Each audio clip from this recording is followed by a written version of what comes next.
The internet, like we think of it today as being really toxic, and it is. Like there's so much toxicity. It is incredibly toxic. So much toxicity. And it wasn't when you started Wikipedia. Well, was it or wasn't it?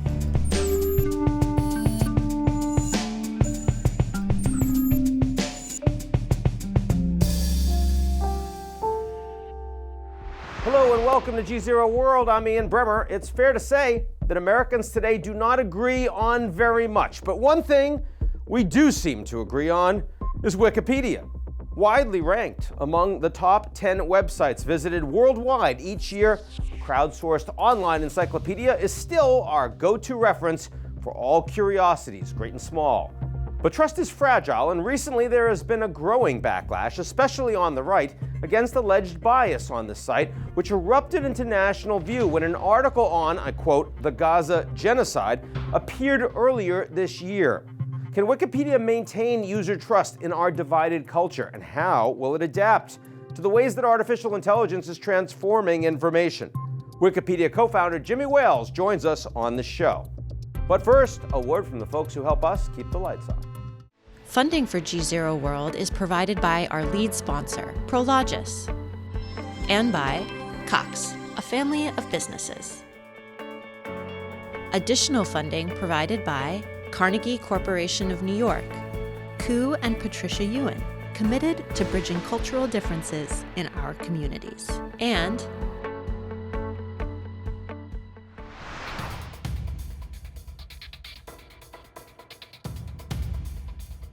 Who killed JFK?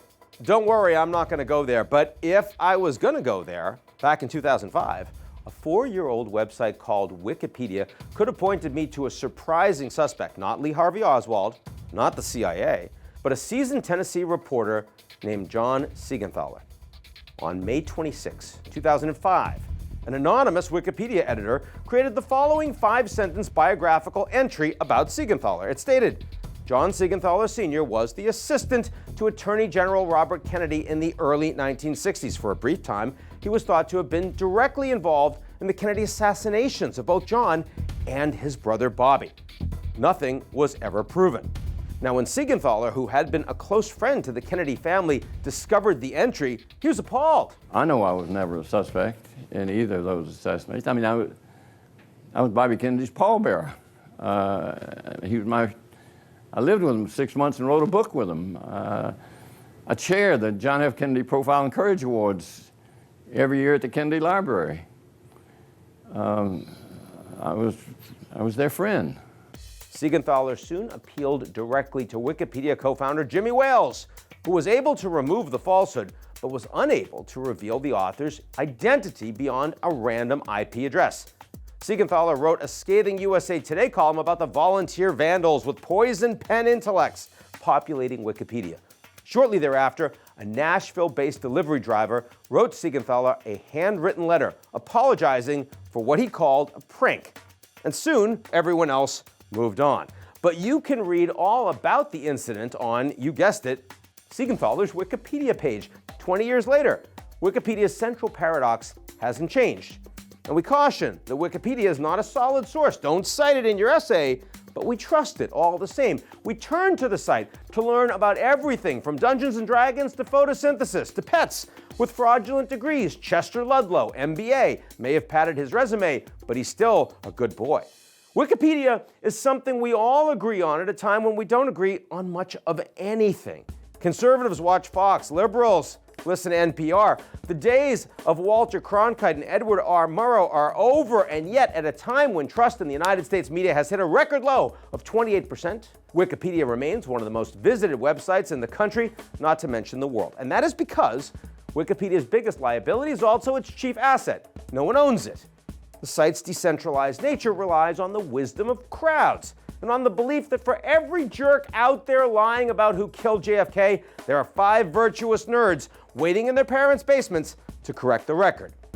But trust gained over 20 years and trillions of site visits can be lost in an instant. And today, Wikipedia, or Wokepedia as Elon Musk has been calling it, is facing its strongest headwinds yet. Can a platform built on openness and consensus survive an age defined by outrage and division? Here to talk about all that and more, Wikipedia co-founder Jimmy Wales, who says he doesn't run Wikipedia, Wikipedia runs him. He's out with a new book called The 7 Rules of Trust, and he joins me now. Jimmy Wales, thanks for joining us on GZERO Meeting. Thanks for having me. It's good to be here.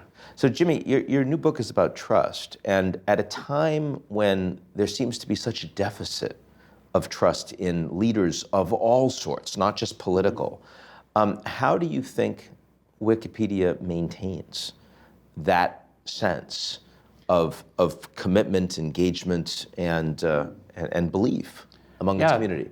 Yeah, I mean, this is exactly what sort of got me to write the book, just thinking about, gosh, we've got this enormous crisis of trust in the world right now. Yeah, Wikipedia has gone from being kind of a joke in the early days to one of the few things people trust. And obviously it's not perfect, and we have to keep maintaining our principles and do the things for trust. But I wanted to reflect on, okay, what did we do? What are the things that organizations need to do, that people need to do to build trust? And you know, a lot of it's kind of obvious and maybe a little bit surprising in other cases. You know, having a clear, good purpose, transparency. And so, you know, it's so important, and I think we have to get back to a culture of trust. If you started Wikipedia today in this environment, would it survive?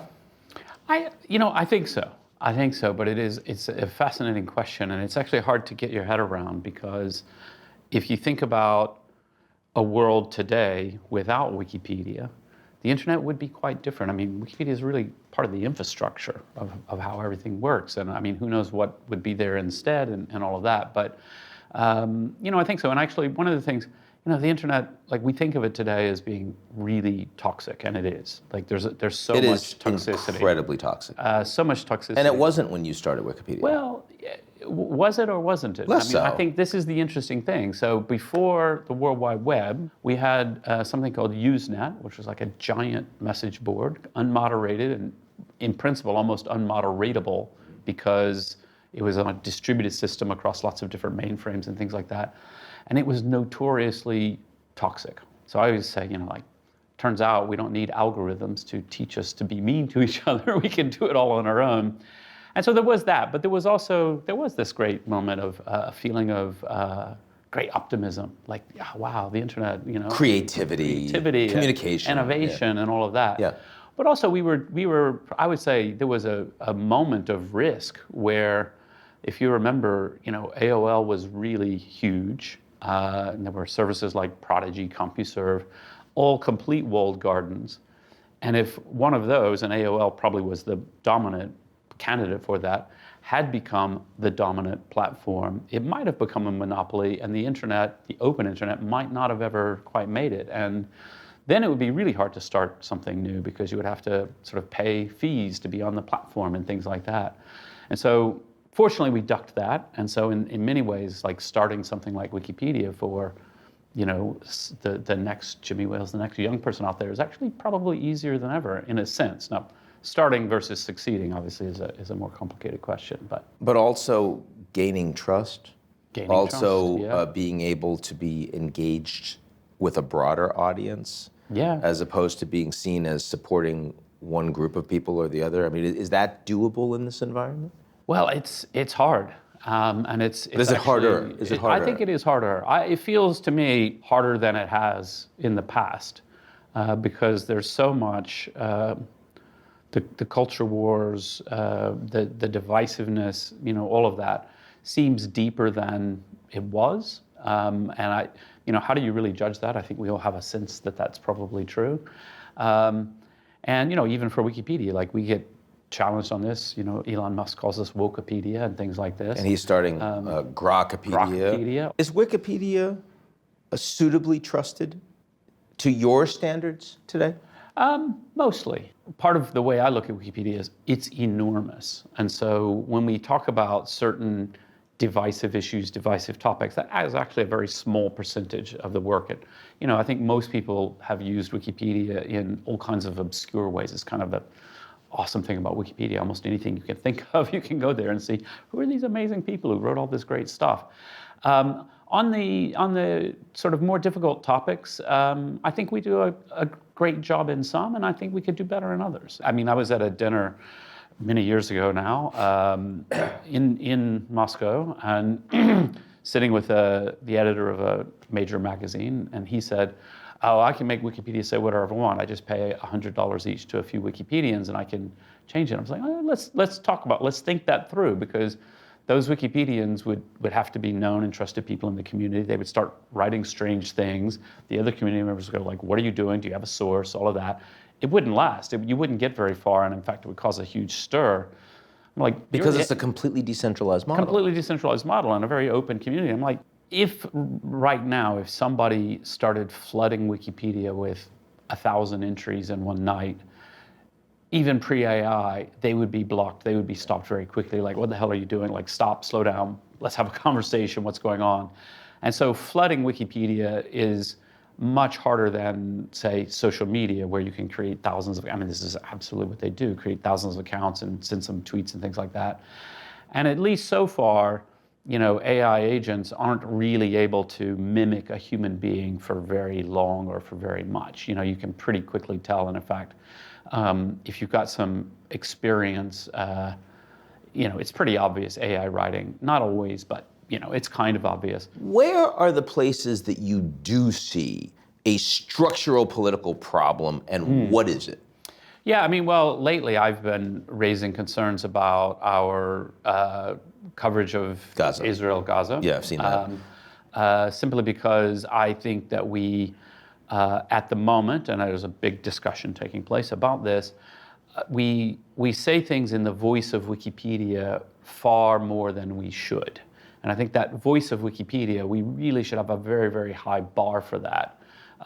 It's one thing, we should absolutely accurately report and no holds barred on, you know, people saying this is a genocide, people saying it isn't, people saying whatever. But for us to take a side would require, in my view, near unanimity within the community. It's such an important thing. What's an example of a near unanimity thing that Wikipedia is rightfully having a voice? Yeah, I mean, it's actually interesting. I was looking for one the other day because I'm writing some stuff up for the community, some thoughts about this, and I thought, oh well, how about flat Earth? You know, like clearly we must say that the Earth is not flat, but actually we say something like, there's a scientific consensus that the Earth is not flat. So it's not really the Wikipedia voice. It's not. Not quite. Yeah. So you're saying that on Gaza you've taken Wikipedia voice. Yeah. Why have you done that? How has that happened? There's a lot of reasons, and I'm still just digging into it. So, I think there's some structural, I mean, it's really, now we're going to get super wonky about Wikipedia, but it has to do with the way the discussion, we do something called an RFC, which is like a debate discussion, not a vote exactly. The way it was closed. A request for comments? Request for comment, yeah. The concept of Wikipedia is you want to have consensus around pretty much every edit, and that's kind of the basis for Wikipedia. But what does consensus really mean? And that gets complicated. So let's say you've got a binary choice, like which photo of the Eiffel Tower, we're going to have this one or that one. So somebody may start an RFC and people start giving their opinions. And in that, eventually, just to stop an edit war, somebody will close the discussion and say, okay, like, we're going to go with this. And probably for something like that, it's not massively important one way or the other. You don't know the French very well, Jimmy. Yeah, well, the 60% would be fine. And the 40% will go, yeah, okay, fine. Like, most people seem to prefer the other one, so I'm going to let it go. So that's enough for consensus. Hard to see that on Gaza. Hard to see that on Gaza. But one of the techniques and one of the really valuable things that we do, and actually there's a great example of this, and in our article about abortion, Wikipedia can't say abortion is a sin, and it can't say abortion is a fundamental right of women. But what it can say is the Catholic Church position on abortion is thus and such, and the Pope has said this, and critics have responded that, and da-da-da-da. It sounds like a Wikipedia. Because you're trying to be a resource. And that's exactly what it says. Like, it's really wonderfully written, and you say, like, this is balanced. Like, this is, because we don't try to answer the question or take a side, we just describe the debate. And so, where that gets tricky is like, okay, well, where do we draw the line and say, like, well, actually, there isn't any actual real debate. Consensus doesn't necessarily have to mean unanimity, but it should be pretty close, particularly if it's a really important issue. And so that's the conversation we're having, is like, can we relook at how are consensus like decisions being made when you're closing an RFC and things like that. So yeah, you're on the cutting edge of Wikipedia. So like, what is the Wikipedia Wikipedia voice on Gaza right now? Yeah, I mean, right now it says that what's going on in Gaza is an ongoing genocide, Which is clearly in one side, one specific side of the discussion. I've been searching. There are no major news services anywhere. Reuters, the BBC, nobody is in their own voice saying this is a genocide, and they do say that about other things. And so that people of good faith have not been able to participate. So these things are going to change, I'm confident. But it's important to know, like, my role in Wikipedia is I'm not the editor-in-chief. I can't make these things happen, but I can coach people, remind people, convene people. And I think there's a lot of people in the community who are like, yeah, we've gotten, like, through a series of circumstances, we've gotten to a place that isn't great. And we really need to look at a lot of the processes and figure out how do we get here, because it's not living up to what Wikipedia should be doing. Now, how do you deal with the other side of the issue, which is most of the editors are male, I assume most of the editors are white. When people think about Wikipedia and they see the globe or something that's globe-shaped on the homepage, you would think that would represent 8 billion people. Yet the reality of the experience is there's a Western bias. Yeah, so we do think it's a problem. And we think it's a problem not because we have some woke agenda or, affirmative action, or, that's not it at all. It's like, if it impacts the quality of the content, then it's problematic. And so there was a study done, it's been many years ago now, authors who've won major literary prizes, so novelists who've won big prizes. And if you look at the articles about men, they are longer than the articles about women. Shocking. Yeah, it doesn't mean... I would be stunned if that wasn't the case. Yeah. I'd just be stunned. It is. And it isn't because, and I think this is an important nuance here, it isn't because the male Wikipedians think, oh, novel by a woman, that's obviously not interesting and not important. It's more like people write about what they know. And that's a problem. And so this is why we need, like, okay, well, this is really important. We need people who are reading those novels. We need more people. And who are those people? Well, maybe in some case it's going to be, well, that author has a majority female audience, and therefore we need more women editing Wikipedia. So it is something that we really do think is Now, the DEI approach would be, okay, we just need like a standard that says that these female authors are going to have, sort of longer, bios, which clearly is not what you want to do. No. What we really want to do is just say, let's bring in more people. One of the great fallacies of sort of Elon's approach to moderation, which is to have almost none at all on X, is the idea of like, oh, we should encourage free speech for everyone and that. Yeah, but if you've therefore created a culture where people who have a slightly different view from the majority of your users get yelled at and abused and shouted down, certain types of people, basically your quiet, thoughtful, kind people, won't engage. They're just like, yeah, I'm out. It's just toxic. It's just like a horrible environment, and that doesn't work for anybody. Now, here you are marshaling, millions of people that are involved in the site, and all of these entries, most of which are not politically controversial at all. At what point is there going to be a Wikipedia LLM that is trained on all of this stuff that allows a student or anyone on the net to query it, engage with it, and it becomes a much less biased? Yeah, well, I mean, I would say we already have that in one sense because all of the LLMs are trained on Wikipedia data. It's fundamental, and so. And indeed, you go to Grok and it will use Wikipedia sources, among other things. Among other things. Yes. Yeah, exactly. But I do think there is an interesting piece there that is a little bit different, which is to say, our search experience. So if you go to Wikipedia and you go to our search box and you type, "Why do ducks fly south for winter?" Basically, the search engine has no idea what you're talking about. Right. It's keyword based, and you probably will find ducks and winter, and Whereas with a large language model, where you could actually ask a question like that, and it would respond not with its own made-up stuff, but respond with exact quotes from the relevant Wikipedia entries, or tell you, oh, the answer to that is in the article on bird migration. That'd be pretty incredible, right? It'd be great. And so I do think that we will be moving in that direction. Are you already working on that? Search. Yeah. We have a machine learning group who are doing all kinds of experiments and things like this. We've got we're very ideological about open source, and so we're probably not going to partner with Google or OpenAI or anybody like that to sort of replace our search engine with the proprietary thing they've built for us. That's just not our style. We really value our independence, and so the open source is a big part of that. And so that means we'll have to develop something ourselves, and so on and so forth. So it'll take some time. But this is the key point, right? To close, is that, I mean, at one point when the internet felt a lot more decentralized, today the internet feels a lot more centralized, the platforms and their algorithms. And Wikipedia is absolutely contrary to that. Yeah. Are there a couple other things happening, like open source, for example, where you say, you know, the pendulum might be starting to swing back towards decentralization? Yeah, I do. So I mean, one of the things I really love is Signal, the messaging app. It's because it's run by a nonprofit, just like Wikipedia. They're super ideological about, you know, like their business model is not going to take them down a path that leads them to wanting to break encryption to whatever. I think that's fantastic. And even cabinet secretaries use it, apparently. Yeah, exactly. Yeah. Exactly. And I mean, that's hilarious. Then, another thing, like I think something that's really interesting that's going on in the world of AI is the open models.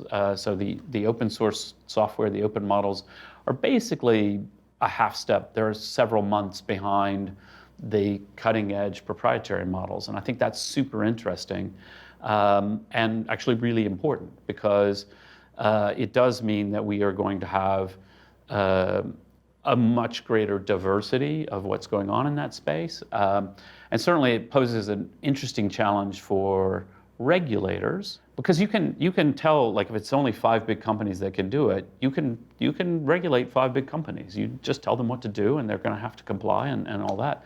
You can't regulate 250,000 open source developers running machines on their own, you know, on their own dime and so forth.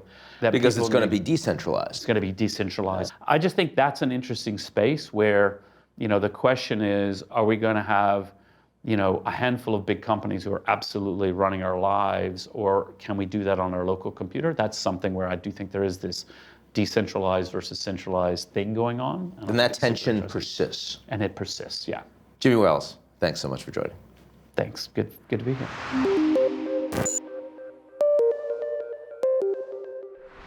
That's our show this week. Come back next week, and if you like what you've seen, or even if you don't, but you want to edit my Wikipedia page, why don't you first take a minute to sign up for GZERO's most excellent newsletter. It's called GZERO Daily. Funding for GZERO World is provided by our lead sponsor, Prologis, and by Cox, a family of businesses. Additional funding provided by Carnegie Corporation of New York, Ku and Patricia Ewan, committed to bridging cultural differences in our communities, and